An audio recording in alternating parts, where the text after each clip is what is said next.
গল্পটা শুরু হয় এখান থেকেই। পুষ্পা তারা সবাই কালো চন্দন ঘাস, নীল চন্দন ঘাস পাচার করে, এদের লিটার হয়েছে মাঝখানেরটা। তো সম্পূর্ণ গল্পটা আপনারা দেখবেন। এই বনে তো অনেক তো নীলচন্দন পাচার করলাম, এখন অন্য বনে যাওয়ার পালা। তোরা নীলচন্দনই হারবি, খারাপ সারা গেল ফোন দিতেছি। ওই ওখানে কে রে দেখতো? পুষ্পা যুগাজনি তো সালা বাবা, ওকে বাঁচায় রাখা যাবে না ভাই, ওকে মেরে ফেলুন। পুষ্পা যুগাজনি তো সালা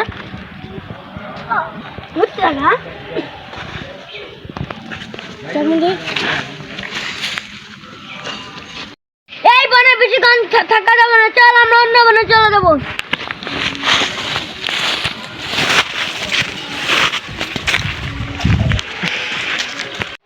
এটাই হলো সেই বন যেখানে পুষ্পাদের আসার কথা ছিল।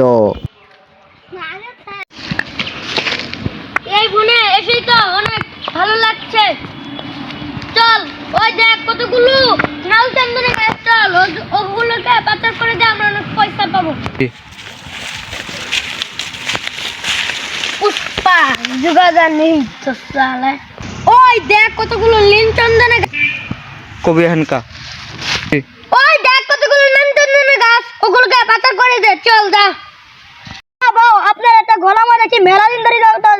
এটা হলো সোনার কেন, এটার দাম হলো 50 থেকে 80 লাখ টাকা। এটার দাম তো শুনলে তো তোরা তো ওখানে পরে যাবি, বুঝছিস?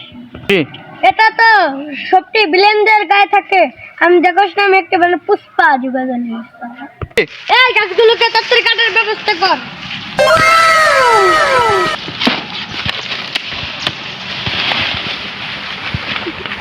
তারিখে কাটোই, তাহলে আবার পুলিশ এসে পড়বে। তোরা এখানে নীল চন্দনের গাছে পাচার করস, দাঁড়া এখনই পুলিশের দিকে ফোন দিয়ে যাচ্ছি।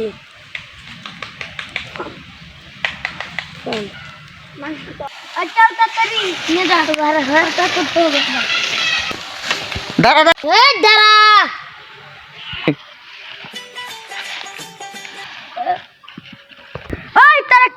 Pushpa Jugadani to Sala. Vive la bêtise sans demander ce qui se passe. Tellement les petits à beaucoup de silence pour bouger. Et les bodies sont pour danser. Et les bodies sont pour bouger. Y'a pas de mine à vous danser. Kere, total keber moto sere dilam. Bhaiya engam.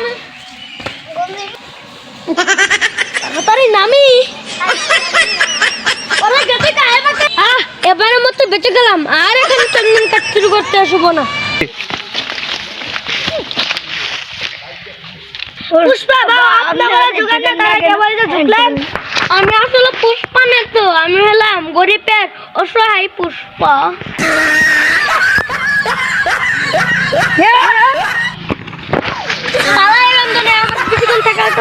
এখন ই হবে না, আল্লাহ